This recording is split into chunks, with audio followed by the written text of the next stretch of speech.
Good afternoon to everyone. एक बार फिर आप सभी को बता दें कि मनीष सर आपके समक्ष आ चुके हैं, जो जीके का सेशन आज से कंटिन्यू करने जा रहे हैं। जैसा मैंने बताया था, ये सेशन आपका वीक में 4 डेज रहेगा, जिसमें सर थ्योरी पढ़ाएंगे और साथ ही साथ उससे रिलेटेड कुछ एमसीक्यू पे डिस्कशन करेंगे। इसके अलावा हमारा टेस्ट सीरीज बैच भी लॉन्च हो रहा है, जो वीक में 2 डेज चलेगा, फ्राइडे सैटरडे, जिसमें आप लाइव ही आपको क्वेश्चन दिखाए जाएंगे। आपको 10 सेकेंड का समय दिया जाएगा, आपको जवाब देना होगा, फिर सर एक्सप्लेन करेंगे। ठीक है, तो ये दोनों बैचेज मनीष सर लेके आ रहे हैं और आई होप कि अब आज से आपकी एक न्यू जर्नी और आपके सिलेक्शन की दिशा में आपके बेहतर प्रयास, बेहतर कदम बढ़ेंगे। ठीक है, तो मनीष सर आपका स्वागत है। आप जो है अब अपने सेशन को कंटिन्यू कर सकते हैं। Thank you. Okay. Good afternoon to all of you. Am I audible?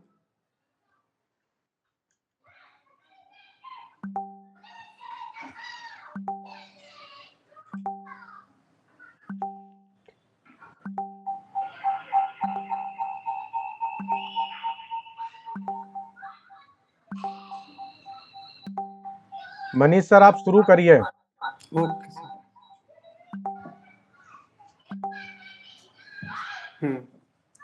तो तो सर ने आपको सिलेबस के बारे में बता दिया है और आप अच्छे से जानते भी हैं। तो हम हल्का सा सिलेबस को देख लेते हैं। तो अभी जो आपका एग्जाम है ये जीआईसी का सिलेबस आपके सामने स्क्रीन पे दिख रहा होगा। इसमें आएगा क्या, बेसिक ऊपर ऊपर दिया हुआ है, ज़्यादा डीपली नहीं दिया है। जैसे सामान्य विज्ञान दिया है, भारत का इतिहास है, राष्ट्रीय आंदोलन है, एंड भारतीय राजतंत्र, अर्थव्यवस्था, संस्कृति, भारतीय कृषि, भूगोल एंड करंट अफेयर यहाँ दिया हुआ है, और साथ में हल्का सा रीजनिंग वगैरह है, और मैथ है, और इन्वायरमेंट है। ये तो आपका जीआईसी का सिलेबस है। इसके बाद एलटी ग्रेड का सिलेबस आपके सामने है।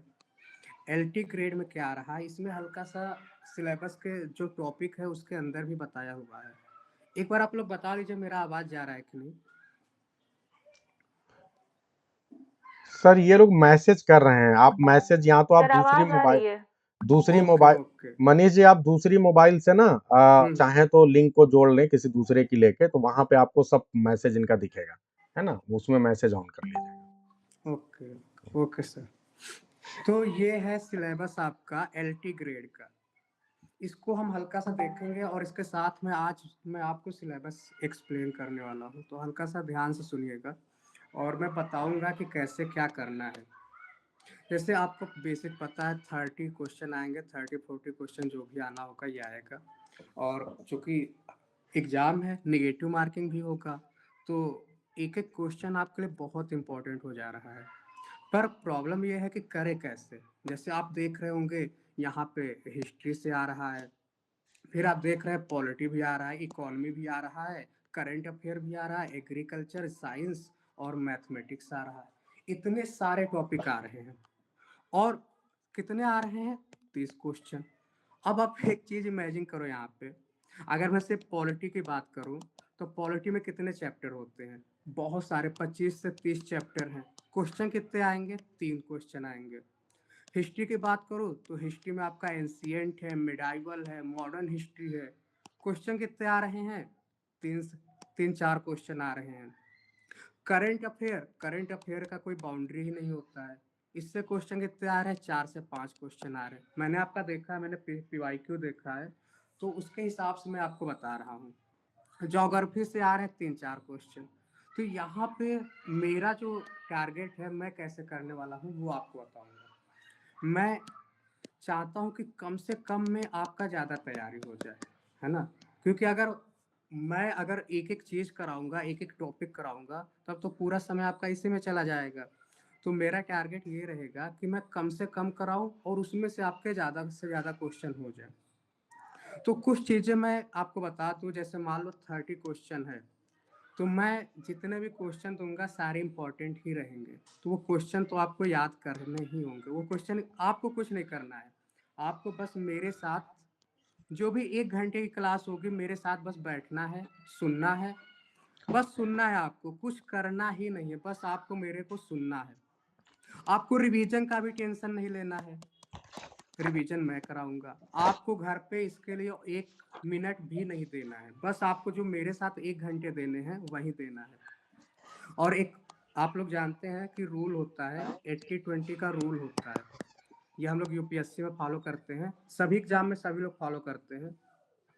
आपने देखा होगा कि कुछ 20% सिलेबस होता है, वहां से आप देखेंगे कि ज्यादा क्वेश्चन आ रहा है।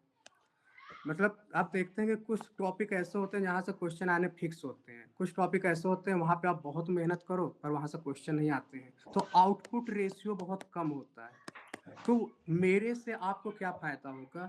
मैं मेहनत करूंगा, मैं आपको बताऊंगा, मैं आपको याद भी कराऊंगा, मैं आपको रिवीजन भी कराऊंगा। इसके बाद जो बाकी समय है वो आपका जो मेन सब्जेक्ट है, आपको अपने मेन सब्जेक्ट पे देना है।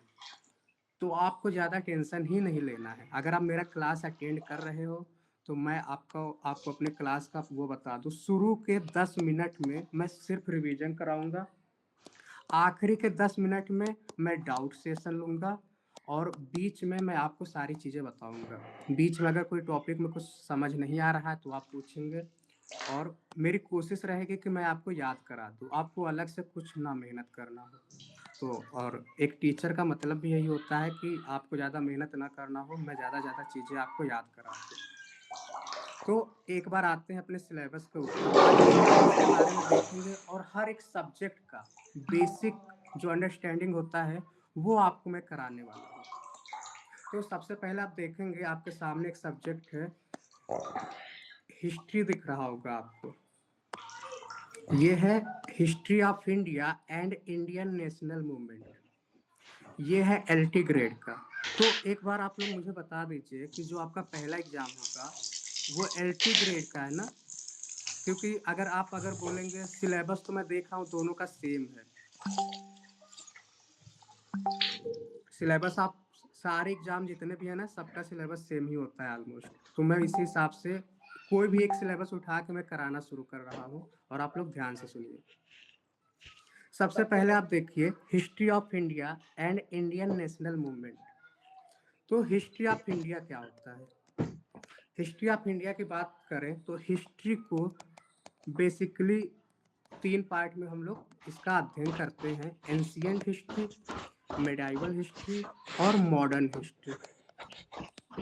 अब ये तो हिस्ट्री है। हिस्ट्री मतलब क्या होता है? जो चीजें पास्ट में हो चुकी हैं उनके बारे में हल्का सा हम स्टडी करते हैं। पर हिस्ट्री से पहले क्या था वो हल्का सा समझो। तो हिस्ट्री के पहले जानने के लिए ये धरती हमारी कैसे बनी, अर्थ कैसे बना, प्लेनेट वगैरह कैसे थे, सोलर सिस्टम कैसे था, तो उन सब के बारे में हल्का सा हम ज्योग्राफी में भी देखेंगे। ओके, ज्योग्राफी के थ्रू हल्का सा ये सब देखेंगे, फिर हमारा अर्थ वगैरह बन के रेडी हो गया। फिर देखेंगे कि इस धरती पे ऑर्गेनिजम्स का कैसे ओरिजिन हुआ, धीरे धीरे यूनिसेलुलर यानी एक कोश के जंतु बनना शुरू हुए, फिर प्लांट बनना शुरू हुआ, गैसेस जो थे वो कंडेंस होना शुरू हुए, फिर अर्थ के बीच में इस तरीके से जो हैवी मेटल्स होते हैं अर्थ के सेंटर में आके हल्के गैस अर्थ के चारों तरफ घूमने लगे, इस तरीके से इन्वायरमेंट बना। फिर इस तरीके से फिर फोटोसिंथेसिस हुआ, इस तरीके से पूरा अर्थ बना। फिर हिस्ट्री देखा हमने, हिस्ट्री में एंशियंट, मेडाइवल, मॉडर्न। कोई ये कहीं ऐसे उस तरीके से कहीं लिखा नहीं है, बस हिस्ट्री को ऐसे डिमार्केट किया गया है कि हाँ यहाँ से यहाँ तक एक टाइमलाइन है। जैसे हिस्ट्री की बात करें तो इंडस वैली सिविलाइजेशन जो है पैलियोलिथिक एज, वहां से लेके आपका एंशियंट शुरू होता है 12th सेंचुरी एडी तक। फिर 12th से लेके 18th सेंचुरी एडी तक क्या होता है? Medieval history. और 18 से अब तक जो चल रहा है वो मॉडर्न हिस्ट्री है। तो ये हिस्ट्री के बारे में हल्का सा है, बेसिक है। फिर आप देखेंगे या इसके बाद इंडियन नेशनल मूवमेंट होता है, हमारे देश को आज़ादी कैसे मिली, फ्रीडम फाइटर के बारे में देखेंगे। तो ये था तो 1857 का जो रिवोल्ट होता है इसे फर्स्ट वार ऑफ इंडिपेंडेंस कहते हैं। इस पे एक बुक लिखा गया था, उस बुक का नाम था फर्स्ट वार ऑफ इंडिपेंडेंस। उसे किसने लिखा था? वी सावरकर जी ने लिखा था। तो ये इंपॉर्टेंट है, ये बुक बहुत पूछता है अक्सर एग्जाम में। फिर इस तरीके से हम देखेंगे, हल्का सा भी मैं ऊपर-ऊपर बता रहा हूँ आपको। फिर इंडियन ज्योग्राफी के बारे में आपको इंडिया के बारे में आना चाहिए। जैसे जैसे मान लो सपोज़ करो ये इंडिया है, तो इंडियन ज्योग्राफी में इंडिया में हिमालय कहाँ पे है, प्लेट्यू कहाँ पे है, कौन-सी मेजर रिवर्स है, ज़्यादा आपको डीपली जानना ही नहीं है। क्वेश्चन आ रहा है 30, डीपली जाओगे कोई फ़ायदा नहीं है। तो डीपली जाने से कोई फ़ायदा नहीं है, आपको ऊपर-ऊपर बस करना है। और मैं ये गारंटी दे रहा हूँ, अगर आप पूरा क्लास अच्छे से करोगे, तो 15 क्वेश्चन तो क्लास से आ जाएगा। 15 क्वेश्चन 100% गारंटी है क्लास से आ जाएगा। उसके बाद 5 क्वेश्चन आपके ऊपर डिपेंड करता है आप कैसे एलिमिनेट करते हो। मैं क्वेश्चन कराऊँगा तो मैं आपको ये भी बताऊँगा क्वेश्चन कैसे करते हैं, एलिमिनेशन टेक्निक कैसे लगाते हैं, कॉमन सेंस कैसे लगाते हैं, है ना? तो ये एलिमिनेशन से 5 क्वेश्चन सारे एग्ज़ाम में, कोई भी एग्ज़ाम उठा लो, 5 क्वेश्चन तो इससे इस टेक्निक से होते ही हैं, एलिमिनेशन टेक्निक से। अब बाकी 10 क्वेश्चन है, अगर आप थोड़ा-सा और अंडरस्टैंडिंग आपकी अच्छी है, तो ये 10 क्वेश्चन में से आप कर लोगे। मुझे लगता है कि अगर आप 20 से 25 क्वेश्चन भी कर ले जाते हैं, तो बहुत है। तो इतना 20 तो मैं करा दूँगा, बाकी 5 से 10 क्वेश्चन वो आपके ऊपर डिपेंड करता है। थोड़ा-सा अगर आप और मेहनत किए तो हो जाएगा। तो ये था। इंडियन ज्योग्राफी के बारे में हम देख रहे थे, तो ये ज्योग्राफी में हम देखेंगे पहला तो इंडिया ज्योग्राफी के बारे में अगर देखें हम, तो इंडिया के बारे में आपने देखा ये है रिवर्स चारों तरफ कौन से ओशियन पाया जाता है, तो इसके लिए आपको हल्का सा बेसिक बता दूं पहले। कंटिनेंट, इस धरती को ज्योग्राफी के हिसाब से अगर देखें, तो ज्योग्राफी के हिसाब से इस धरती के 2 पार्ट हैं, एक कंटिनेंट, एक ओशियन, है ना?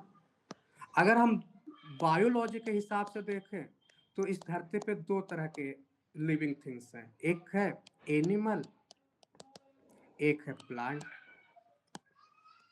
और इसके हिसाब से देखें अगर हम ज्योग्राफी के हिसाब से कंटिनेंट ओशियन, तो ये नॉर्थ अमेरिका है, ये साउथ अमेरिका है, और ये आपका यूरोप दिख रहा होगा, इसके नीचे आपका अफ्रीका दिखेगा। फिर आप देखेंगे ये आपका एशिया है, ये आपका ऑस्ट्रेलिया है। तो एक चीज ध्यान से समझना आप लोग, कंटिनेंट कितने होते हैं, कोई बताइए कमेंट में, कंटिनेंट कितने होते हैं, ओशियन कितने होते हैं? कंटिनेंट होते हैं आपके 7 और ओशियन होते हैं 5। ओके, कमेंट, हाँ कमेंट दिख रहा है, कंटिनेंट ओशियन। तो कंटिनेंट 7 होते हैं, ओशियन 5 होते हैं। पर आपको आना क्या चाहिए, कंटिनेंट के नाम आपको आने चाहिए, जैसे north America, south America, Europe, Africa, Asia, Australia. अब आते हैं ओशियन देख लेते हैं। ओशियन कहाँ-कहाँ होता है, ये और ये वाला आपका क्या है, पैसिफिक ओशियन, है ना? ये इंडिया है, तो इंडिया के नीचे क्या है, इंडियन ओशियन। ये आपका क्या है, अंटार्कटिका, ये आर्कटिक, है ना? ये अटलांटिक ओशियन। तो इस तरीके से 5 ओशियन आपके होते हैं। ओके? तो ये बेसिक चीज़ें हैं। जैसा अगर ये अर्थ है, तो इस अर्थ में जो सबसे बीच में लाइन होती है, सबको पता है ट्रॉपिक ऑफ कैंसर होता है, इक्वेटर होता है। इसके ऊपर जो लाइन होती है और इसके नीचे जो लाइन होती है, इसको बोलते हैं ट्रॉपिक ऑफ कैंसर, इसको बोलते हैं ट्रॉपिक ऑफ कैप्रिकॉर्न बोलते हैं। इसके ये जो नॉर्थ पोल है और ये साउथ पोल है, तो ये होता है आर्कटिक और ये होता है अंटार्कटिका। तो ये अभी मैं बेसिक बता रहा हूँ, और इस हल्का सा ये फर्स्ट लेवल का बेसिक है, इसके नीचे हल्का सा और डीपली बताऊंगा, बहुत डीप नहीं जाएंगे, ऊपर ऊपर ही करेंगे जिससे आपका क्वेश्चन हो जाए और आपको ज्यादा प्रेशर भी फील ना हो। तो ये ज्योग्राफी है। तो इस तरीके से वर्ल्ड में कुछ इंपॉर्टेंट रिवर हैं। अब एग्रीकल्चर पूछ रहा है, तो एग्रीकल्चर में ज़्यादा कुछ करना नहीं होता, रबी कर आप देख लो, आप खरीफ कर आप देख लो, जैद कर आप देख लो, और एमएसपी क्या होता है, और अगर कोई एग्रीकल्चर में कोई नया कोई वैरायटी बना हुआ है तो वो देख लेंगे, बस इतना ही पूछता है एग्रीकल्चर। साइंस में क्या पूछेगा, साइंस में डिजीज पूछता है बहुत, जैसे वायरस से क्या होता है, बैक्टीरिया से क्या होता है, फंगस से क्या होता है, तो ये सारी चीजें साइंस में पूछ लेता है। बेसिक सा है। मैथ में कुछ नहीं है, ये थोड़ा सा प्रैक्टिस आप कर लेंगे तो मैथ हो जाता है। और करंट अफेयर में आपको करा दूंगा। करंट अफेयर कैसे कराऊंगा वो मैं बता दे रहा हूँ। करंट अफेयर में मैं क्या करूंगा, डेली मतलब जो भी मुझे न्यूज़पेपर तो मैं डेली रीड करता हूँ, तो जो भी मुझे अच्छे कंटेंट लगेंगे मैं टेलीग्राम ग्रुप पे शेयर कर दूंगा। बस आपको उसे डेली बेसिस पे देखते रहना है, आपको याद नहीं करना है, बस देखना है आपको, वो एग्जाम में अपने आप पिक हो जाएगा। और अगर करंट अफेयर का कोई पॉइंट नहीं समझ आ रहा है तो मैं आप मुझे सेशन में पूछ सकते हैं। तो इस तरीके से हम ये सारी चीजें कर लेंगे। तो ये हमने ब्रॉडली ऊपर ऊपर सिलेबस देखा है। अब हल्का सा आज हम एक छोटा सा कोई टॉपिक शुरू करते हैं। आप लोग बताइए क्या शुरू करें, कौन सा टॉपिक आज शुरू करते हैं।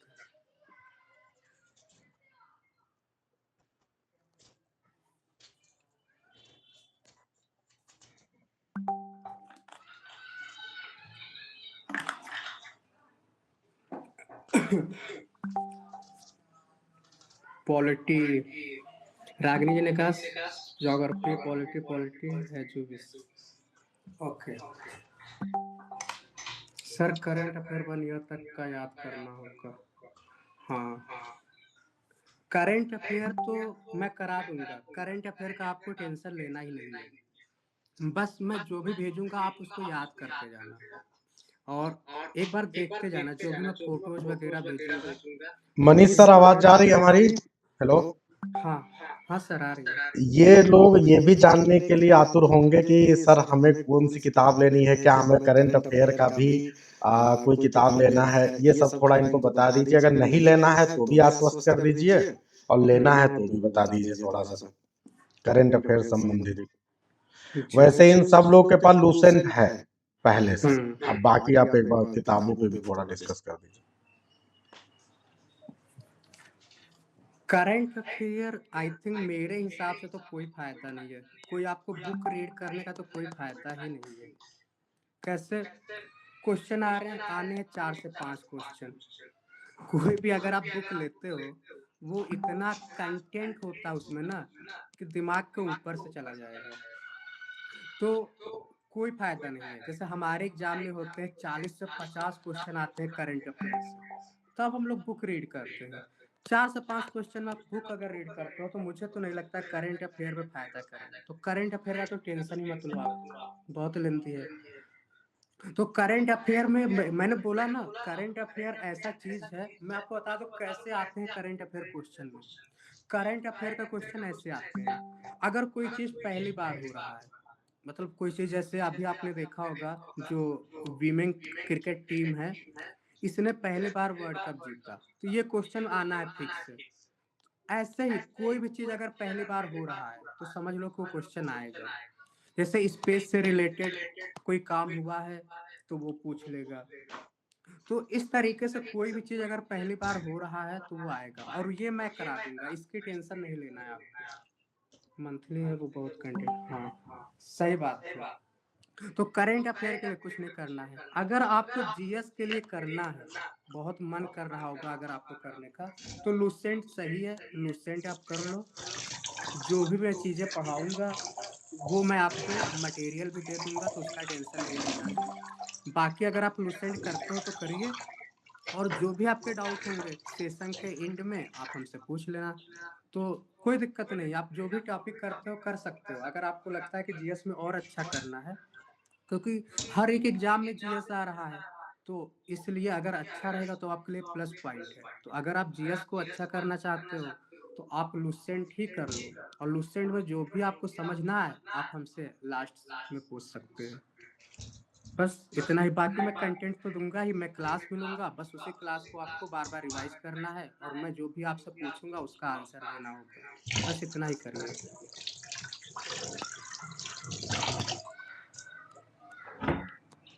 तो आज हम एक छोटा सा टॉपिक शुरू करते हैं। तो सभी लोग अलग अलग रिप्लाई दे रहे हैं कि ज्योग्राफी पॉलिटी, तो मैं कोई भी एक ले लेता हूँ। तो सबसे हाँ, ये सही कहा आपने। चंचल जी ने सही कहा है कि आप जो भी टॉपिक हम पढ़ाएँगे आप वो लुसेंट से कर सकते हैं या कहीं इससे। ओके, तो हल्का-सा हम शुरू करते हैं, किसी एक सबसे ईज़ी टॉपिक ले लेते हैं,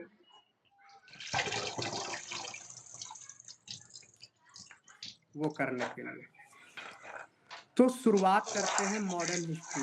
मॉडर्न हिस्ट्री मैं इसलिए शुरू करूँगा, ये सबके लिए आसान है, हमेशा आप कहीं कहीं न कहीं इसको सुनते हैं, इम्पोर्टेंट है, इससे क्वेश्चन आता है और इसका आउटपुट रेशियो बहुत अच्छा है, मतलब यहाँ से आप क्वेश्चन कर ले जाते हैं। तो शुरू करते हैं, आप लोग आंसर दीजिए, मैं पूछूँगा और आप लोग को आंसर देना है। तो मॉडर्न हिस्ट्री की शुरुआत होती है, मॉडर्न हिस्ट्री की शुरुआत होती है 1857 में बेसिकली कहा जाता है, और इसके पहले एडवेंट ऑफ यूरोपियंस जो थे, एडवेंट ऑफ यूरोपियन का मतलब ये हुआ कि यूरोपियन जब भारत आए थे, तो यूरोपियन जब भारत आए तो यहाँ से एक क्वेश्चन हर बार आता है, बहुत सारे एग्जाम में आता है कि जो यूरोपियन भारत आए थे उनका सीक्वेंस क्या था, है ना? अभी मैंने आपको बताया था, ये ग्लोब था, ये अमेरिका था, और ये यूरोप है, ये अफ्रीका है, और यहाँ पे अपना इंडिया है ना? अब ध्यान से सुनना, बहुत ध्यान से सुनना आप लोग, बहुत मजा आने वाला है। मैं एक एक मैप के थ्रू बताऊंगा, आपको समझ आएगा, लगेगा कि आपके सामने हो रहा है। तो ये अफ्रीका है यहाँ पे। ओके, बहुत सही आंसर आपने सही दिया है, पार्तुगीज। तो यहाँ अफ्रीका था, अफ्रीका के थ्रू जो है ये इंडिया आना शुरू करते हैं। तो अफ्रीका के थ्रू ये इंडिया आ रहे थे, इंडिया आ रहे थे, और ये अफ्रीका के नीचे से ऐसे इंडिया आ गया। अफ्रीका में जो सबसे नीचे वाला पॉइंट है, इसे कहते हैं केप ऑफ गुड होप। तो इसको टच करते हुए ये इंडिया आए थे। आपको पता है यहाँ पे मेडिटेरेनियन सी है और यहाँ पे स्वेज कैनाल है। अभी जितने भी ट्रेड होते हैं यूरोप से, इस रास्ते के थ्रू होते हैं। पर ये सब जब इंडिया आए थे तो स्वेज कैनाल नहीं बना था, है ना? तो इस वजह से ये लंबा रास्ता था और यहाँ पे आए। जब यूरोपियंस भारत आए थे तो आपको पता है यहाँ पे एक स्टेट है, इस स्टेट का क्या नाम है, कोई मुझे बताए कमेंट में, जल्दी से बताइए। तो यहाँ पे आते हैं, और यहाँ पे एक उसमें किंग था, उसका नाम था जमोरिन। तो उसके शासनकाल में यहाँ पे आते हैं ये। तो ये बात है। केरल, बहुत अच्छा, केरल में आते हैं। और केरल में कब आते हैं, डेट भी बताइए। तो सबसे पहले जो पार्टुगेज से जो आता है उसका नाम है Vasco da Gama. Vasco da Gama India आते हैं 1498, बहुत अच्छा, 1498 में ये इंडिया आते हैं। बट इसका सीक्वेंस आपको याद रखना है, तो इसके सीक्वेंस के लिए एक ट्रिक है, पुवन दे फांसी, है ना? ये एक सीक्वेंस के लिए आप एक ट्रिक याद कर सकते हैं। तो सबसे पहले पुर्तगाल आते हैं, फिर अंग्रेज आते हैं, फिर डच आते हैं, फिर डेनमार्क आते हैं, और सबसे लास्ट में फ्रांस वाले आते हैं। तो ये ट्रिक आपको याद हो गया होगा, बहुत इंपॉर्टेंट है। इससे क्वेश्चन आना होता है तो यहीं से क्वेश्चन आएगा, तो मैं बताता चलूंगा कि कहाँ से क्वेश्चन आते हैं। तो एक फ्रांसिस, ये यूरोपियन भारत आ गए, तो इस सीक्वेंस में ये भारत आ चुके हैं। ओके, अब जब भारत आ गए हैं तो भारत में शासन करेंगे, तो धीरे धीरे क्या होता है, ये जब इंडिया आते हैं तो इंडिया आने के लिए क्या करते हैं, इनका कोई उद्देश्य नहीं था कि हम भारत को जीत लेंगे, भारत पे कब्जा करेंगे, ये तो बिजनेस के पर्पज से आते हैं। ये ईस्ट इंडिया कंपनी थी और भारत में आई थी बिजनेस करने के लिए, और ये आते हैं 2 साल के बाद, वास्को डी गामा वापस चले जाते हैं ट्रेड के लिए, सही है। और जब वापस जाते हैं तो आपको पता है केरला क्यों फेमस है, केरला जो है स्पाइसेस के लिए फेमस है, तो यहाँ से लेके जाते हैं और ये बहुत अमीर हो जाते हैं। और इस तरीके से फिर दोबारा आते हैं, फिर जब दोबारा आते हैं तो इस तरीके से पोर्तुगीज जो है धीरे धीरे अपना भारत पे कब्जा करना शुरू कर देता है। फिर इसके बाद अंग्रेज आते हैं, फिर डच आते हैं, फ्रांस आते हैं। दूसरा क्वेश्चन बहुत इंपॉर्टेंट है, और ये लगभग सारे एग्जाम में पूछ चुका है। इन पांचों में से कौन ऐसा है जो सबसे पहले आया था, सबसे पहले आया था और सबसे लास्ट में गया था, जल्दी बताइए कमेंट में। इन पांचों में सबसे पहला आया, सबसे बाद में गया था। पोर्तुगीज, बहुत अच्छा, पोर्तुगीज सबसे पहला आया, सबसे बाद में गया। मुझे पता था, नहीं नहीं,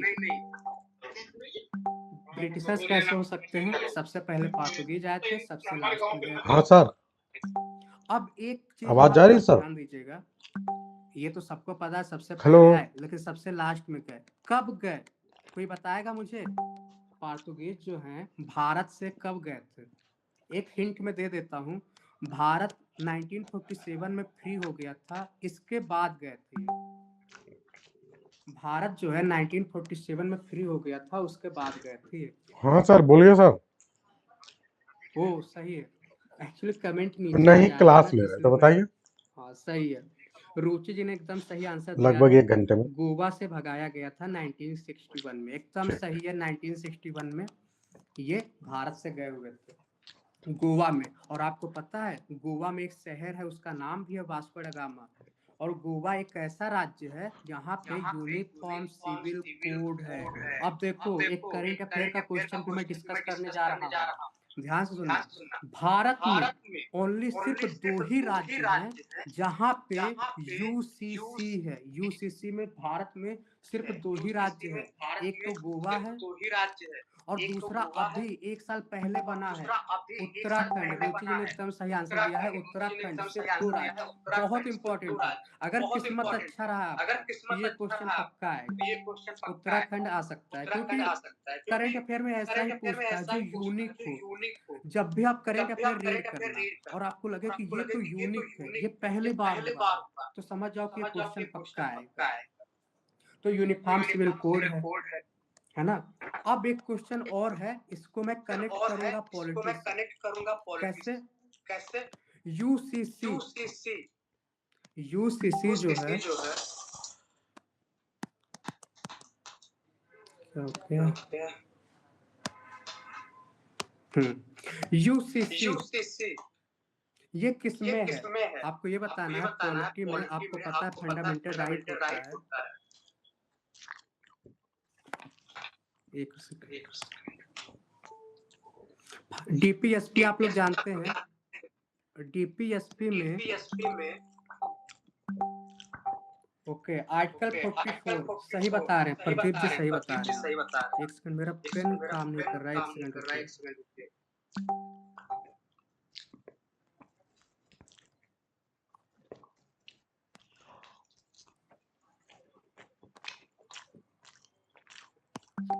ओके तो डीपीएसपी आप लोग सही बता रहे हैं। डीपीएसपी क्या होता है? राज्य के नीति निर्देशक तत्व, आर्टिकल नंबर 14। तो एक चीज आप नोटिस कर रहे हैं, जो भी मुझे लग रहा है कि इम्पोर्टेंट है वो सारा मैं एक साथ कराते जा रहा हूँ। तो जो भी इम्पोर्टेंट है, पॉलिटी हो हिस्ट्री हो, मैं सब कनेक्ट करूंगा और एक साथ आपका जो कहते हैं ना कॉम्प्रिहेंसिव रिवीजन है, उस तरीके से मैं कराऊंगा, आपको बहुत मजा आने वाला है। तो इस तरीके से हमने देखा डीपीएसपी। तो पुर्तगाल जो थे भारत आए और इस तरीके से हमने पोर्तुगीज के बारे में देखा। अब हल्का सा इंग्लिश के बारे में देखते हैं। इंग्लिश जो थे ये ब्रिटिशर्स थे, ब्रिटिशर्स, और ये भारत में आते हैं 1600 में, ये भारत में आते हैं, भारत में अपनी कंपनी बनाते हैं। ध्यान से सुनना, बहुत इंपॉर्टेंट है। और ये एक बार समझ जाओगे ना, सीक्वेंस है, हिस्ट्री जो होती है क्रोनोलॉजी होती है। एक बार आप समझ जाओगे तो हमेशा के लिए छुट्टी हो जाएगी। जब ये भारत आए, ब्रिटिशर्स जो यूरोपियंस थे ये भारत आए, 5 लगभग थे पॉइंट थे, फास्ट मैंने बताया। और ये भारत आते हैं तो पहले इनका आपस में कंपटीशन होता है, आपस में कंपटीशन करते हैं। और एट लास्ट जो सबसे पावरफुल उभर के आता है वो ब्रिटिशर्स होते हैं। सारे हार जाते हैं और लास्ट में ब्रिटिशर्स आते हैं। तो ब्रिटिशर्स जो आते हैं, पहले इन सबका आपस में युद्ध होता है। और इस तरीके से जब ब्रिटिशर्स भारत में पूरी तरीके से अपना एक आधिपत्य जमा लेते हैं, तो वो वाला जो वार हुआ था वो हुआ था 1761 में। और 1761 में जो वार हुआ था उसका नाम है 1764 में बैटल ऑफ बक्सर, है ना। बैटल ऑफ बक्सर होता है, इसको ध्यान से समझना आप लोग। 1761 में पानीपत वार हुआ था। कोई पता है कमेंट में पानीपत का एक कौन सा वार था? पहला था, दूसरा था या तीसरा था? 1761 में पहला 3 था। सुनिए, ध्यान से सुनिएगा। पानीपत आपको पता है ये हरियाणा में एक जगह है। यहाँ पे 3 युद्ध हुए थे, 1, 2, 3 हुए थे। पहला वाला जो वार हुआ था, ये हुआ था 1426 में, 1526 में, है ना? दूसरा वाला जो वार हुआ था 1556 में हुआ था, ओके।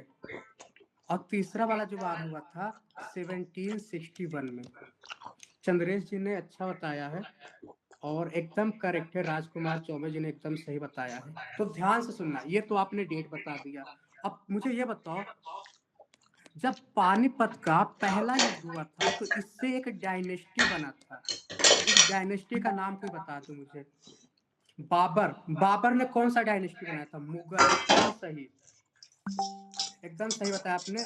तो आपको यहाँ से 2 क्वेश्चन मैं बताऊंगा। मेडाइवल हिस्ट्री में क्या होता है? मेडाइवल हिस्ट्री में मुख्य रूप से सबसे पहले दिल्ली सल्तनत था, है ना? दिल्ली सल्तनत आपको पता है। इसके बाद आता है मुगल, मुगल आता है। अब बहुत इंपॉर्टेंट है, बहुत इंपॉर्टेंट है। दिल्ली सल्तनत में टोटल 5 डायनेस्टी थे। पांचों डायनेस्टी हम एक बार देखेंगे और इसको ध्यान से समझना आप लोग। इसका मैं ट्रिक भी बताऊंगा कैसे याद करना है। तो सबसे पहला जो डायनेस्टी था उसे कहते हैं स्लेव डायनेस्टी, हिंदी में क्या कहते हैं? गुलाम वंश, है ना? दूसरा dynasty Khilji dynasty. Third Tughlaq. Fourth, बहुत अच्छा ट्रिक राजकुमार जी ने बताया है, गुलाम वंश, खिलजी, तुगलक, सैयद, लोधी। ओके, बहुत अच्छा। आप लोग को तो याद है, समझो कि आपका रिवीजन हो रहा है। तो लेकिन ये तो ऊपर ऊपर हो गया, हल्का सा इसके अंदर भी मैं जाने वाला हूँ। कैसे? ध्यान से सुनना आप लोग। स्लेव डायनेस्टी, तो स्लेव डायनेस्टी में सबसे पहले कौन आता? फाउंडर कौन है बताइए आप लोग? स्लेव डायनेस्टी का फाउंडर कौन है? सबसे पहले कौन आया? कुतुबुद्दीन ऐबक। उसके बाद कौन आता है? कुतुबुद्दीन ऐबक के बाद कौन सा है बताइए जल्दी से? इल्तुतमिश। समझना आप लोग, ध्यान से सुनना इसे। इल्तुतमिश, बहुत अच्छा, बहुत अच्छा, आप लोग को तो याद है। इसके बाद सबसे इंपॉर्टेंट, दिल्ली सल्तनत की इकलौती फीमेल बहुत पूछता है। दिल्ली सल्तनत में इकलौती फीमेल है जिसने शासन किया था, इनका नाम है रजिया सुल्ताना। ये नाम आपको याद रखना एकदम। तो रजिया सुल्ताना जी थी, इनके बाद कोई बाइबल बच्चे नहीं होते हैं। इसके बाद कोई बाइबल बच्चे नहीं थे, तो फिर आता है बलबन। ओके, तो बलबन के बारे में हमने देखा। अब हल्का सा और हम देखेंगे कुतुब मीनार के बारे में। कुतुब मीनार आप लोग जानते ही हैं, दिल्ली में बना था और इसे बनवाया था कुतुबुद्दीन ऐबक ने, है ना? जब ये बनवाया था तो ये सिर्फ 2 ही फ्लोर बनवा पाया था और इसकी डेथ हो जाती है, बेचारे की डेथ हो जाती है, 2 ही बनवा पाता है। फिर इसके बाद आते हैं इल्तुतमिश, वो बनवाते हैं। तो इस तरीके से अगर कोई पूछेगा तो आप ऐसे याद रखना, कंप्लीट कराया था इल्तुतमिश ने। ओके, तो फिर हमने हल्का सा भी मैं ऊपर ऊपर देख रहा हूँ। तो फिर हम आते हैं, स्लेव डायनेस्टी देखा। खिलजी डायनेस्टी, खिलजी डायनेस्टी में सिर्फ 2 लोग थे, दोनों के नाम बताइए। जलालुद्दीन खिलजी, अलाउद्दीन खिलजी। इस पे तो आपने मूवी भी देखी है, अलाउद्दीन, जलालुद्दीन, है ना? हल्का सा और यहाँ पे हम ध्यान देने वाले हैं। कैसे?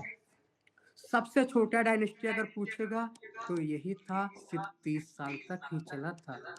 और अगर पूछेगा दिल्ली सल्तनत का सबसे लंबा डायनेस्टी कौन था, तो वो तुगलक डायनेस्टी था। ये क्वेश्चन जो भी मैं बता रहा हूँ, ये क्वेश्चन आते हैं। तो तुगलक डायनेस्टी जो है ये 90 साल तक था, सबसे लंबा डायनेस्टी यही था। और सबसे छोटा था खिलजी डायनेस्टी। फिर इसके बाद कौन सा आता है? Tughlaq, slave dynasty, Khilji dynasty, फिर आता है तुगलक डायनेस्टी। तुगलक डायनेस्टी भी थोड़ा सा इंपॉर्टेंट है, इसमें 3 लोग हैं। गयासुद्दीन तुगलक, और मोहम्मद बिन तुगलक, थर्ड फिरोज शाह तुगलक। टेंशन मत लेना आप, मैं इसे याद करा दूंगा। अभी मैं ऐसे बता रहा हूँ, कल मैं बताऊंगा। जब तक आपको याद नहीं हो जाएगा मैं रिवीजन कराता रहूंगा, आपसे पूछता रहूंगा। गयासुद्दीन तुगलक, मोहम्मद बिन तुगलक, फिरोज शाह तुगलक। इन तीनों में एक है जो बहुत इंपॉर्टेंट है। ये जो कहता, इसने इरिगेशन टैक्स पहली बार शुरू किया था। इरिगेशन जानते हो ना, सिंचाई का टैक्स। और ये तीन चीज के लिए बहुत फेमस है। तीन चीज के लिए बहुत फेमस है। किसके लिए? पहली बात, इसने करेंसी चेंज किया था। दूसरा फेमस है, इसने कैपिटल चेंज किया था। और तीसरा, इसने क्या किया था? किसानों पे टैक्स लगा दिया था। ये तीन चीज के लिए बहुत फेमस है ना। तो इस तरीके से हमने देखा। इसके बाद आता है सैयद डायनेस्टी। फिर सैयद डायनेस्टी में ज्यादा कुछ नहीं आपको करना, इससे क्वेश्चन नहीं आता है। और आगे चलते हैं लोधी डायनेस्टी। लोधी डायनेस्टी में कौन था? यहाँ एक इंपॉर्टेंट क्वेश्चन बनेगा लोधी डायनेस्टी में। लोधी डायनेस्टी में ये पूछेगा कि जो पानीपत का पहला युद्ध हुआ था, किसके बीच में हुआ था? पानीपत का पहला युद्ध किसके बीच में हुआ था? बताइए आप लोग। एकदम सही है। तो इसके फाउंडर थे कौन थे फाउंडर? लोधी डायनेस्टी के फाउंडर थे आपके बहलोल लोधी, है ना। उसके बाद आते हैं इब्राहिम लोधी, सिकंदर लोधी, और सबसे लास्ट में होते हैं इब्राहिम लोधी। और इब्राहिम लोधी को बाबर आता है और वो हरा देता है। और बाबर जैसे ही हराता है, मुगल डायनेस्टी की नींव रख देता है। इस तरीके से मुगल डायनेस्टी बन के तैयार होता है। पर प्रॉब्लम ये होती है कि मुगल डायनेस्टी जब बन जाता है 1526 में। अच्छा ये बताइए, मुगल डायनेस्टी खत्म कब हुआ था? खत्म कब हुआ था? और मुगल डायनेस्टी का आखिरी शासक कौन था? आखिरी सुल्तान कौन था मुगल का?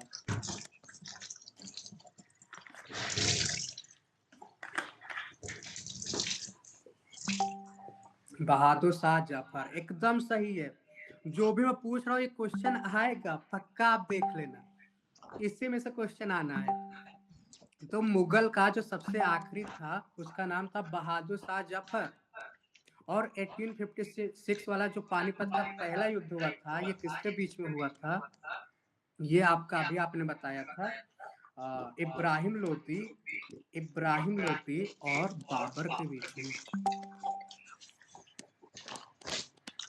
अच्छा चलो, अब और नीचे आते हैं। बाबर हो गया। बाबर के बच्चे का क्या नाम था? हुमायूं। हुमायूं बेचारे का किस्मत खराब होता है। हुमायूं, इस किस्मत इसलिए खराब था इसका क्योंकि ये शासन कर ही नहीं पाया। शासन कर ही नहीं पाया, और जब इसको शासन करने का समय मिला तो ये बेचारा मर गया। सबसे अनलकी था, है ना। तो अच्छा है, फिर हुमायूं के बाद आते हैं, इनके बच्चे का नाम था अकबर। अकबर के बारे में क्वेश्चन आता है। कैसे कैसे क्वेश्चन आते हैं मैं हल्का सा बताऊंगा। एक टैक्स लगता था, जजिया टैक्स। कोई बताएगा मुझे जजिया टैक्स होता क्या है? बताइए। और कब हटाया था? अकबर ने कब हटाया था? है ना। एक पिलग्रिमेज टैक्स होता है, ये कब हटाया था? दोनों एक साथ हटाया था, एक एक साल का गैप था। ओके, सही बता रहे हैं आप लोग। आप लोगों की हिस्ट्री तो बहुत अच्छी है, बस रिवीजन की जरूरत है और एमसीक्यू प्रैक्टिस करने की जरूरत है ना। तो इस तरीके से क्या है, टैक्स हो गया। फिर तीसरा क्वेश्चन यहाँ से बनता है, जो महाराणा प्रताप थे उससे इसका अकबर का युद्ध होता है, हल्दी घाटी का युद्ध। ये कब होता है?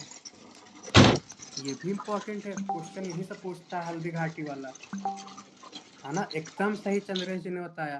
तो इस तरीके से 1867 पिलग्रिमेज टैक्स, ये आपका, सॉरी 18 कह रहा हूँ, 15।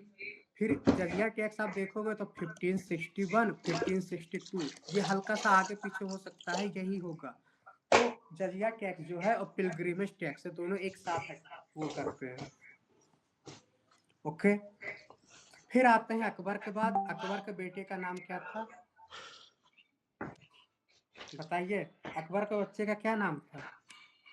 शाहजहां, जहांगीर। ओके। जहांगीर, एकदम सही बता रहे हैं आप लोग। अकबर के बच्चे का नाम था जहांगीर। जहांगीर के समय में उतना इम्पोर्टेंट नहीं है, अकबर आपका इम्पोर्टेंट है। इससे जो भी क्वेश्चन और बनेगा वो मैं आपको टेस्ट सीरीज में डाल दूंगा। जहांगीर के बाद आते हैं शाहजहां जी, और शाहजहां के बाद आते हैं अकबर, तो सॉरी, औरंगजेब। बहुत अच्छा। तो यहाँ पे हल्का सा शाहजहां जो है हल्का सा इम्पोर्टेंट है। फिर औरंगजेब है। औरंगजेब के समय में बस आपको इतना ये याद रखना है, दिल्ली मुगल का जो स्ट्रॉन्ग, अगर बात करें स्ट्रॉन्ग सल्तनत की बात करें तो ये था। और इसके समय, औरंगजेब के समय, मराठाओं से लगातार युद्ध चल रहा था। और इस समय एक आप लोग जानते होंगे, मराठा के शिवाजी, छत्रपति शिवाजी, है ना। तो यहाँ पे इनका, औरंगजेब का शिवाजी से एक इम्पोर्टेंट युद्ध हुआ था, उसका नाम कोई बताएगा हमें? जल्दी बताइए। और जब पहले तो क्या हुआ था, शिवाजी, औरंगजेब का जो मिनिस्टर था वो जाता है और शिवाजी के जो फोर्ट होते हैं, फोर्ट को पहले जीत लेता है। फिर शिवाजी वापस रिकैप्चर करते हैं उससे, और जब वो रिकैप्चर कर लेते हैं, पुरंदर की संधि, और जब वो रिकैप्चर कर लेते हैं तो ये अपने आप को एक टाइटल देते हैं, और टाइटल क्या देते हैं? छत्रपति शिवाजी। ओके। तो ये भी हम देखने वाले। अभी हम आपको बता रहे हैं कि क्या इंपॉर्टेंट है और कैसे क्वेश्चन आएगा, कहाँ से आएगा, ये सारे मैं कराऊंगा टेस्ट सीरीज में, और आपको इस पे कंटेंट भी मैं प्रोवाइड करा दूंगा। तो फिर हमने देखा यहाँ से औरंगजेब देखा। औरंगजेब के बाद आपको याद नहीं करना है, वो छोटे छोटे होते हैं, उसको याद करने की जरूरत नहीं है। फिर आपको सबसे लास्ट में आना है, और सबसे लास्ट में जो था उसका नाम था, अभी आप लोगों ने बताया क्या नाम था, तो सबसे लास्ट में था बहादुर शाह जफर, है ना, बहादुर शाह जफर। अब इसके केस में आपको एक चीज याद रखना है, बहादुर शाह जफर जो है 1857 का जो वार हुआ था, वो उसके बारे में हल्का सा हम देखने वाले हैं। कैसे देखेंगे?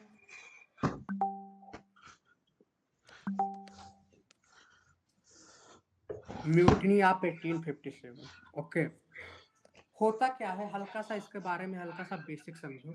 वैसे तो कहते हैं इमीडिएट कॉज, इमीडिएट कॉज ये था कि जो मंगल पांडे जी थे, उस समय क्या था, जो बंदूकें थी उसके कारतूस जो होते थे, कारतूस जो थे वो सुअर के मांस, सुअर के चमड़े के स्किन के बन रहे थे, तो वो हिंदू मुस्लिम दोनों के सेंटिमेंट के अगेंस्ट था। तो इस तरीके से टालीकोटा। ओके। सही बता रहे हैं आप लोग। तो इस तरीके से ये होता है। और भी ये एक फैक्टर नहीं था, बहुत सारे फैक्टर थे, और तब जाके और 1857 का रिवोल्ट होता है। बट दुर्भाग्यवश ये फेल हो जाता है। फेल क्यों होता है वो नहीं जानना है, क्योंकि ये यूपीएससी वालों के लिए, आपको आंसर नहीं लिखना है जीएस में। फेल हो जाता है, बस ऊपर ऊपर आपको जानना है। फेल हो गया, और ये इस तरीके से चल रहा है आपका। ये हल्का सा आपको और एक चीज बता दूं मैं, जब भारत जो थे 1764 में जो बैटल वाला वार हुआ था, युद्ध हुआ था, बैटल ऑफ बक्सर होता है, तो बैटल ऑफ बक्सर से क्या होता है, ब्रिटिश जो थे भारत पे पूरी तरीके से उनका कंपनी रूल शुरू हो जाता है।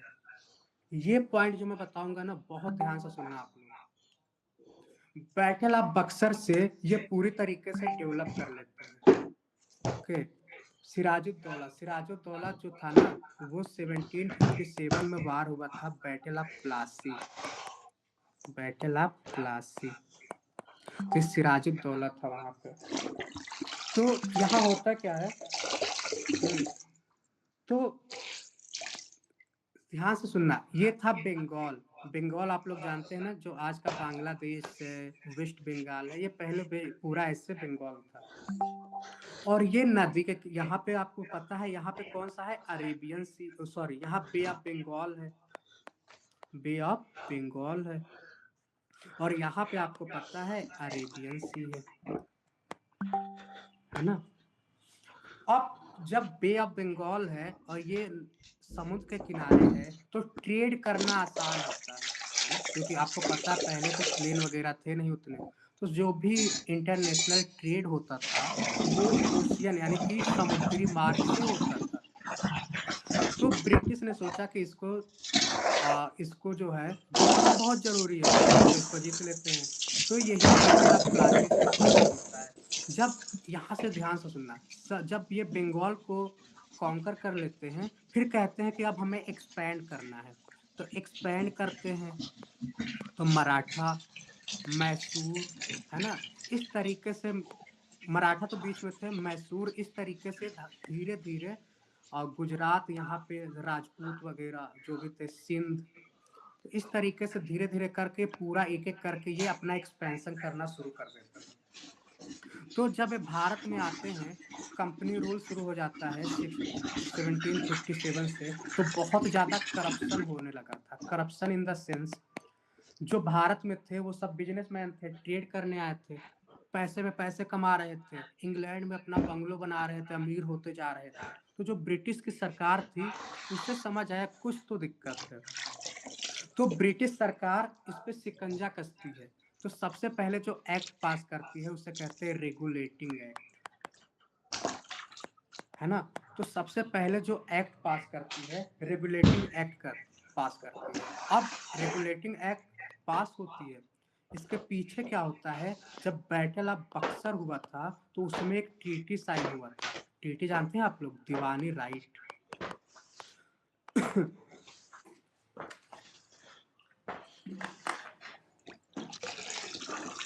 बैटल ऑफ बक्सर जो हुआ था ना, ये एक तरफ तो था ब्रिटिश और इसके अगेंस्ट 3 लोग थे। एक तो था आपको पता है सुजाउद्दौला था, दूसरा था मीर, बंगाल वाला जो था ना, मीर जाफर था, और एक और थे अवध के थे, सिराज अवध के थे। तो 3 लोग थे, तीनों हार जाते हैं, इनके कंबाइन आर्मी थी, तीनों हार, मीर कासिम, तीनों हार जाते हैं। फिर क्या होता है, एक ट्रीटी साइन होता है, ये ट्रीटी बहुत इंपॉर्टेंट है, बहुत इंपॉर्टेंट है, treaty of Allahabad. Treaty of Allahabad sign होता है। और जो दीवानी राइट है, जो ब्रिटिश थे, दीवानी राइट, राइट मतलब होता अधिकार, ये अपने पास रख लिए। अब देखो, दीवानी राइट ये होता है जो भी पैसे वसूली करेंगे ये ब्रिटिश वाले करेंगे, इसके बदले में इनको कुछ अमाउंट देंगे कि तुम जो है ये डेवलपमेंट करो। तो एक दीवानी राइट होता है, एक निजामत होता है। तो वो आपको डेवलपमेंट का काम दे देंगे, छोटा मोटा जो होता है ना ये सब करोगे, और पैसे वसूली का काम ये करेंगे। तो इस तरीके से दीवानी राइट था। तो इसे लगाया किसने था, रॉबर्ट, बहुत इंपॉर्टेंट, अभी आप लोगों ने बताया था किसी ने, रॉबर्ट क्लाइव ने। हटाया किसने ये मुझे बताइए, बहुत इंपॉर्टेंट है। दीवानी राइट जो है वो हटाया किसने, वारेन हेस्टिंग। समझ आया।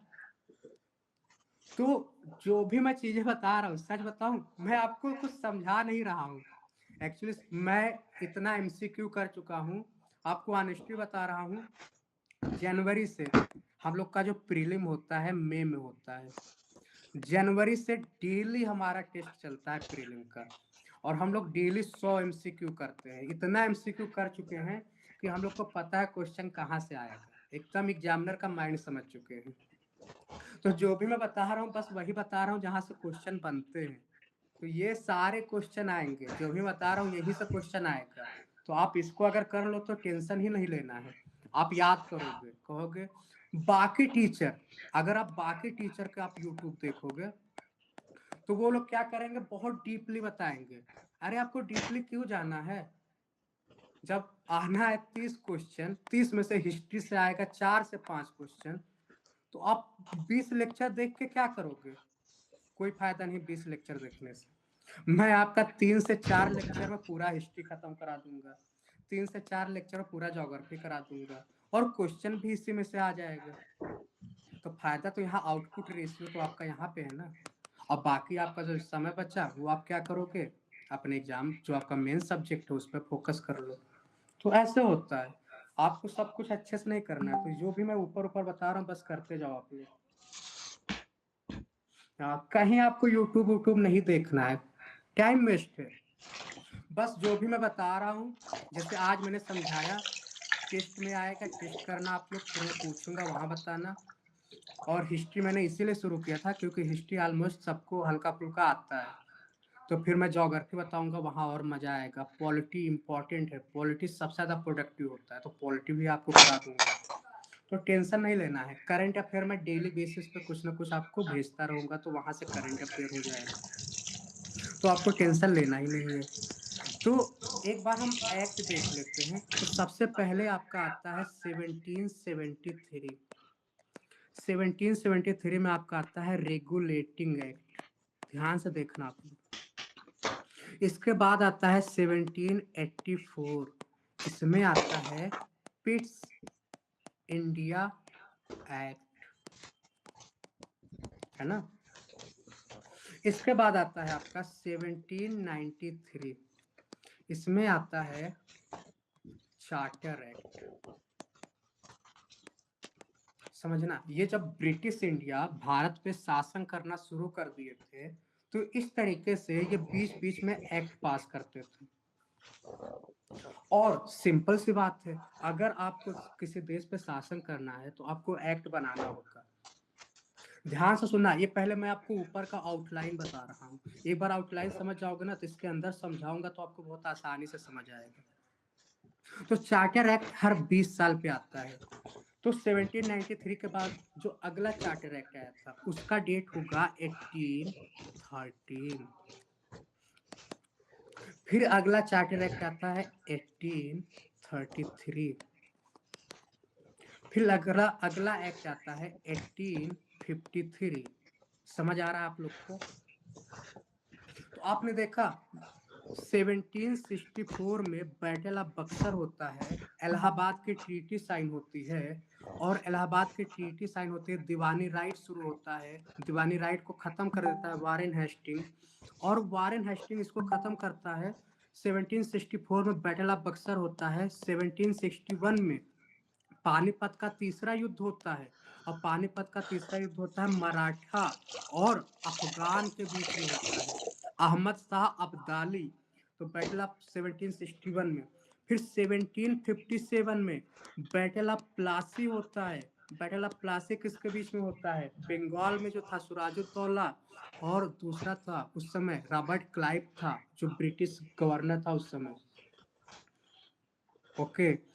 फिर प्लासी के पहले ये मेन रूप से वार हुआ था। एक 3 वार और हुआ था, जो किसके बीच में हुआ था वो बाद में बताऊंगा। तो बस आप ये ऊपर ऊपर देखो, 1757, 1761, 1764, और यहाँ से ब्रिटिश की कहानी शुरू हो गई थी। समझ आ रहा है आप लोगों को कैसे ये लोगों ने शासन शुरू किया था? जब पानीपत का ये तीसरा युद्ध हुआ था, तो यहाँ से ब्रिटिश वाले ये जो मराठा थे, मराठा बहुत मजबूत थे, लेकिन यहाँ से ये बहुत कमजोर हो गए थे बेचारे। इसका फायदा होता है ब्रिटिश वालों को। अब ध्यान से सुनना, 1853, 1773, 1773 में आपको पता है regulating act, Pitt's India act, charter act, 1803। ध्यान से सुनना आप, जो ईस्ट इंडिया कंपनी थी ना, ये भारत में ट्रेड करती थी। और ट्रेड कैसे करती थी? इनकी मोनोपोली थी। मोनोपोली आप लोग जानते हो ना। मोनो मतलब होता है एक, मतलब ये कि भारत में छोटा से छोटा सामान भी ना हम ही बेचेंगे। जैसे अगर एक माचिस के तीले भी बनाना होगा ना, तो हम ही बनाएंगे, और अगर कोई बना दिया तो उसे पनिशमेंट मिलेगा। तो मोनोपोली ये लोग शुरू करते हैं। इनकी मोनोपोली थी, ब्रिटिश ईस्ट इंडिया कंपनी की भारत में मोनोपोली थी। सपोज कर लो अगर टारगेट विद सर की मोनोपोली हो जाए कोचिंग में, तो क्या होगा? पूरे भारत में सिर्फ एक ही कोचिंग सारा क्लास लेगा, और अगर कोई अदर कोचिंग क्लास लेगा तो क्या होगा? उससे उस पर लीगल केस हो सकता है। तो मोनोपोली का मतलब समझे, एक ही कोचिंग, एक ही कंपनी सारा कुछ करेगी। तो क्या होता है, रेगुलेटिंग एक्ट था। लेकिन 1813 में क्या होता है, ईस्ट इंडिया कंपनी की मोनोपोली जो है वो क्या होती है, खत्म होती है। समझ आया कुछ आपको? बताइए। एक्सेप्ट एक्सेप्ट एक्सेप्ट बताइए, एक्सेप्ट टी ट्रेड। समझ आया?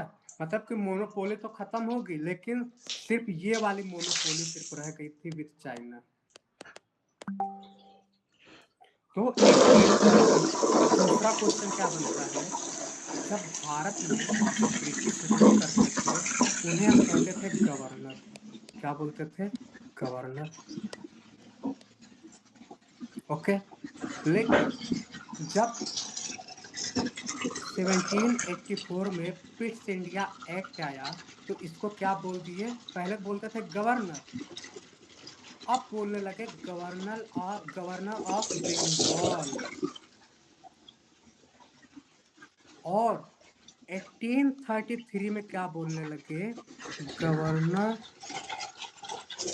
General of India.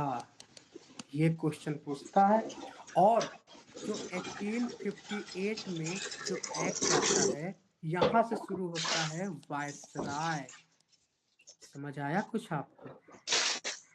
तो पूछेगा गवर्नर जनरल ऑफ इंडिया कब से बोलते हैं, तो ये 1833 में। और वायसराय कब से बोलते हैं, तो 1858 वाला जो एक्ट आया था वहां से बोलते हैं। तो ये था।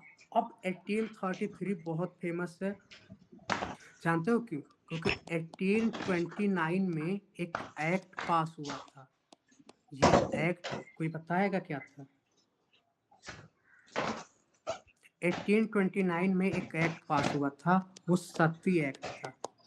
मतलब ये कि जो औरतें थी उनको सती प्रथा, आप लोग जानते ही थे, तो ये यहाँ से 1829 में खत्म हो गया था। और एक इंसान ने बहुत मेहनत किया था, उस इंसान का नाम है राजा राम मोहन रॉय। ओके। तो ये था। फिर 1853 आता है। तो इस तरीके से, हाँ, उसमें जो भारत के वायसराय थे विलियम बेंटिक। अब क्वेश्चन क्या पूछेगा वो मैं बता रहा हूँ। भारत के, इंडिया के यानी भारत के फर्स्ट गवर्नर जनरल कौन है? तो विलियम बेंटिक। ओके। इंडिया के फर्स्ट वायसराय कौन है? इंडिया के फर्स्ट वायसराय कौन है? बताइए। नहीं रुकिए जी, कर्जन कैसे हो जाएंगे? कर्जन तो हो ही नहीं सकते, डलहौजी भी नहीं होंगे। फर्स्ट वायसराय श्री राजा गोपालाचारी नहीं हो सकते। कैनिंग का नाम सुना है किसी ने?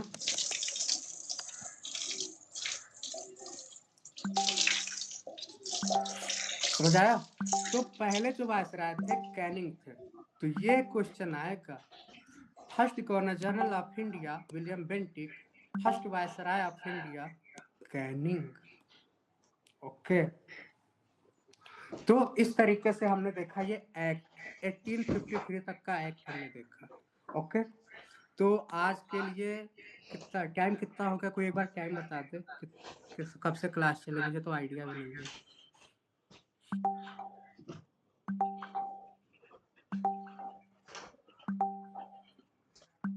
नहीं, क्लास की टाइमिंग मतलब क्लास कितने, 1 घंटे हो गए क्या? 1 आवर हो गया? ओके। चलिए, तो आप लोग बताइए आज का क्लास कैसा था, और आप लोग हल्का सा सजेस्ट करिए कि हम आगे से कैसे क्लास लें। कोई बोर तो नहीं हो रहा था? एनीवन? मजा आया? Okay, thank you.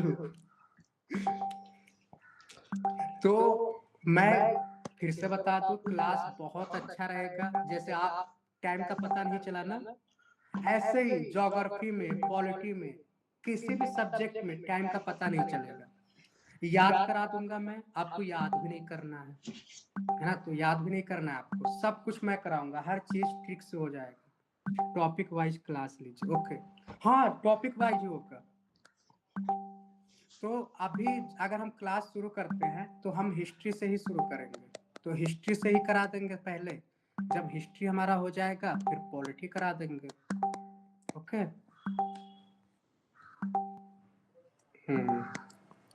कोई नहीं, तो सही है।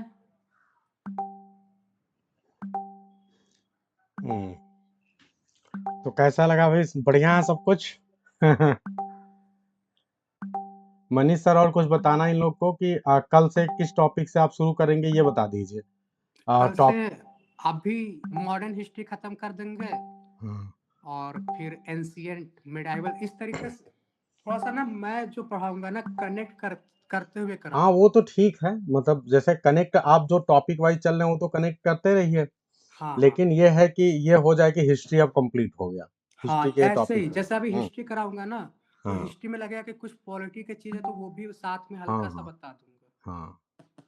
तो ठीक है, एक शेड्यूल बच्चे कह रहे हैं कि करना है, तो आप एक शेड्यूल बना दीजिएगा कि जैसे हिस्ट्री कल परसों नरसों, जैसे अगले 3 दिन आपका फ्राइडे तक का क्या प्लान है, तो एक डेट वाइज बस बना दीजिएगा कि हिस्ट्री है तो 3 दिन हिस्ट्री चलेगा, है ना?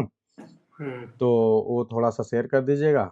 ठीक है भाई, आप लोग तो अभी आप लोग को देख के कितना अच्छा लगा होगा। जैसे देखिए, मैं जैसे कनेक्ट करता हूँ इंग्लिश में, वैसे सर जीके में कितना अच्छे से कनेक्ट कर रहे हैं सारी चीजों को। तो बहुत अच्छे से सारी चीजें कनेक्ट हो रही हैं। और यहाँ पे आप ये मत बोलिए मॉडर्न में क्या टॉपिक रहेगा, मॉडर्न हिस्ट्री तो मॉडर्न हिस्ट्री पूरा तेजी से कंप्लीट होगा ना। तो वो चीज़ें कल आप सर मॉडर्न हिस्ट्री ले लीजिए, उसमें जितने भी एक्ट हैं उनको थोड़ा सा बता दीजिए डिटेल में, और जितने भी प्रकार से जो है पूरा लेके इंडिपेंडेंस तक का जो पूरा आप क्या है, कब से शुरू होता है, 1707 से मॉडर्न हिस्ट्री शुरू होता है ना, तो तब से लेके और पूरा आपका जो है 1947 तक का एक व्यू दीजिए अच्छे से इन लोग को। तो ये है। तो ठीक है, आप लोग एकदम टेंशन फ्री रहिए, फिर उसके अगले दिन सर मिडवल ले लेंगे, फिर उसके अगले दिन जो है एंशिएंट ले लेंगे, और अगर मॉडर्न की जरूरत पड़ी तो हो सकता है 2 क्लास लेना पड़े, क्योंकि आपको मॉडर्न में सर मूवमेंट भी तो पढ़ाने पड़ेंगे, जितने भी ये लोग के कमी, सरदार वल्लभ भाई पटेल जी हो गए, चाहे आपके चंद्रशेखर आजाद जी हो गए, तो इनकी जो जिन जिन संस्थाओं से ये लोग जुड़े हुए थे, तो वो हाँ, सारा सारे सारे बताएंगे। वो कनेक्ट करते हुए जो है कांग्रेस का जो पूरा हिस्ट्री है वो पूरा बता दीजिए क्लास में। ठीक है, आप एक टाइमिंग बताइए, क्या टाइमिंग बेस्ट रहेगी आपके हिसाब से? टाइम इवनिंग में ही रखते हैं। एक्सक्यूज मी सर, डेली चलेगी क्लास सर की क्या? डेली चलेगी राजकुमार जी, आप शुरू में नहीं थे क्या? नहीं सर, मैं था जो है थोड़ा सा 2-4 मिनट अच्छा, लेट कोई गया। बात नहीं, आप लोग के लिए स्पेशल प्लान लेकर आए हैं, 4 दिन आपकी जीके की क्लास अब वीक में चलने वाली है राजकुमार जी। ठीक है, अरे बहुत बढ़िया सर, बहुत अच्छा। आनंद आज तो आया सर ने कि एकदम नहीं आया? बढ़िया आप दिया तो सर। जीके के बहुत जी अच्छे एस्पिरेंट रहे हैं। देखिए, मैं आप सभी को बता दूं कि एसएससी क्वालिफाई करके आए हैं सर, क्या नाम है, हमारे राजकुमार चौबे जी। तो आप ऑलरेडी एसएससी में पहले स्टेनो थे ना राजकुमार जी, पहले आप, यस सर, जी सर। फिर उसके बाद से आप प्राइमरी में आ गए, तो जीके तो आपने अच्छा किया होगा और आपको अच्छा लग रहा होगा। जी सर, बहुत मजा आ रहा था सर, बिल्कुल सर सही जा रहे थे सर, जो एग्जाम में आते हैं वही वही क्वेश्चन भी था। हाँ। अच्छा, दूसरी सबसे बड़ी चीज है ना कि टीचर कनेक्ट, बहुत कम टीचर आपको अलग अलग डायमेंशन कनेक्ट कर पाते हैं, तो जिस टीचर में ये क्वालिटी है वो बहुत, आप समझ लीजिए उससे बहुत बेस्ट बेनिफिट पाने वाले हैं। अच्छा, एक दूसरी बात आप लोग को ये भी बता दूं कि जो जाग्राफी है, किसी की तरफ माइक ऑन है, प्लीज ऑफ कर लें। मनीष सर अपनी तरफ माइक ऑफ कर लें आप। एक मेरी आवाज इको हो रही है। तो दूसरी चीज ये है कि जैसे सर ज्योग्राफी जब पढ़ाएंगे तो आप लोग को और मजा आएगा। ज्योग्राफी जानते हैं आप लोग कितना कठिन है, हैं? और उसके बाद से सर ज्योग्राफी जब पढ़ाएंगे तो सर को मैप वगैरह बनाना बड़ा अच्छा आता है। सर आर्ट बहुत अच्छा सर का है, मतलब ये जो है हीरोइन और हीरोज के फोटो भी बना लेते हैं अपने पेन से। तो ये आपको जो है ज्योग्राफी में बहुत अच्छे से इंडिया का मैप, वर्ल्ड का मैप बना बना के जो है सारा आपको कनेक्ट कर देंगे। तो आपको जो मैप का ये हेल्प लेंगे वो नॉर्मली आपको बहुत कम टीचर ऐसे मिलते हैं कि आपको हिस्ट्री भी बढ़िया पढ़ा दें, ज्योग्राफी में मैप की सहायता से पढ़ा दें, सब कुछ। चंद्रेश जी जीआईसी कनेक्टेड है, जीआईसी भी चल रहा है। ये जो जीके चल रहा है जीआईसी भी है, इसमें जीके का मतलब सब कुछ है। एलटी ग्रेड, जीआईसी, है ना, जितने हैं सब इसमें कनेक्टेड है। तो सारी चीजें यहाँ कवर की जा रही हैं, सबके क्वेश्चंस भी होंगे। अब फाइनली बस एक चीज बताना था, वो ये है कि 4 दिन आपका थ्योरी का बैच है। राजकुमार जी, सभी लोग को मालूम है कि हमने थ्योरी का बैच आप लोग को फ्री में दिया है। तो जो थ्योरी 4 दिन चलेगा उसमें सर एमसीक्यू भी कराएंगे, जैसे अभी करवा रहे हैं, ऐसे वन लाइनर वगैरह बताते रहेंगे। लेकिन जो अंतिम 2 दिन होगा वो टेस्ट सीरीज का बैच है, वो अलग है एकदम। यानी 4 दिन आपकी क्लास चल रही है और 2 दिन हम एक टेस्ट सीरीज का बैच लॉन्च कर रहे हैं। और मैंने आपको शुरू में ही बता दिया है कि ये टेस्ट सीरीज का बैच अब तक का मेरे इतिहास का सबसे सस्ता बैच है। वो आपकी प्रॉब्लम समस्याओं को देखते हुए हम लॉन्च कर रहे हैं मात्र 199 रुपये में, जिसमें आपको 15 फुल लेंथ टेस्ट सीरीज मिलेगा। मनीष सर ही क्वेश्चंस बनाएंगे एकदम उसी पैटर्न पे जैसे आपके एग्जाम में आते हैं। और आपको जो है वो लाइव कराएंगे, मतलब आपको क्वेश्चन आपके सामने रखेंगे, आपको 10 सेकंड का समय देंगे, आप जवाब दीजिए, फिर वो एक्सप्लेन करेंगे चारों ऑप्शंस को। तो बेहतरीन प्लान के साथ आपका टेस्ट सीरीज आ रहा है। आप लोग को मैंने पहले भी बोला था, फिर बोल रहा हूँ कि आप बहुत जल्दी उसमें इनरोल कर लेंगे। अगर आप डिले करेंगे तो हो सकता है वो बैच महंगा हो जाए। ये ऑफर आपको अगले 2 दिन के लिए है, आज और कल। तो बिना देर किए उस बैच में रजिस्ट्रेशन कर लीजिएगा। आपकी फ्राइडे सैटरडे को क्लास चलेगी टेस्ट सीरीज की स्पेशल। इस तरह से हम टोटल 15 टेस्ट सीरीज का हमने प्लान बनाया है, वो आपको एग्जाम तक पूरा करवाया जाएगा। ठीक है, आपका जो जीके का बैच है और टेस्ट सीरीज का बैच है, ये दोनों बैच जो है अगले 2 महीने के लिए चलेगा। 2 महीने आपकी लगातार क्लास चलेगी। और ये बैच जो है फाइनली जैसे 18 तारीख को आपका एग्जाम होने वाला है, तो हम 17 को भी सर के द्वारा आपको जीके के रिलेटेड जो है टिप्स दिलवाएंगे और 16 तक ये पूरा बैच चलेगा आपका, ताकि आप बहुत अच्छे से तैयारी करके कॉन्फिडेंस में जाएं। ठीक है भाई, तो ये हमारी कोशिश है। उम्मीद है कि आप सभी लोग बहुत जल्दी से जल्दी जो है, एक बार थोड़ा सा मैं आप सभी का सुनना देखना चाहता हूं कि आप में से ऐसे कितने लोग हैं। वैसे मैं क्या ही देखूं, मुझे पता है कि आप सभी लोग जो हम पे पढ़ते हैं, विश्वास करते हैं, वो सारे लोग टेस्ट सीरीज में एडमिशन लेंगे। अभी बैच आपको बना के आपके ग्रुप में लिंक शेयर कर दूंगा। और दूसरा मैंने ये बोला था कि आप सभी लोग अपने मोबाइल नंबर, जो आपका ग्रुप है, अपने नाम के साथ अपना मोबाइल नंबर शेयर करेंगे। जो आपका ग्रुप है ये एलटी ग्रेड का, उसमें अपने नाम के साथ अपना मोबाइल नंबर शेयर करें, ताकि हम आपके मोबाइल नंबर को फटाफट जो जीके का बैच है उसमें ऐड कर पाएं। तो इसी के साथ आज का ये मीटिंग और ये जो सेशन है उसे हम एंड करते हैं। उम्मीद है कि आप सभी ने बहुत इंजॉय किया होगा और आगे भी आप इंजॉय करते रहेंगे। और टाइमिंग जो है सर, मनीष सर आवाज जा रही है तो एक बार टाइमिंग क्लियर कर दें, शाम को क्या टाइमिंग रखा जाए। वैसे आप सभी को पता है कि अब आपका लिटरेचर का बैच बहुत जल्दी एंड होने वाला है, तो जो हमारी टाइमिंग है वो भी ठीक है। अगर इसके अलावा आप दूसरी टाइमिंग बताइए कौन सा बेस्ट रहेगा। मनीष सर, शाम को आपका जो है 8 बजे बैच रख दें, 9 बजे, 9 बजे कर दें रात में।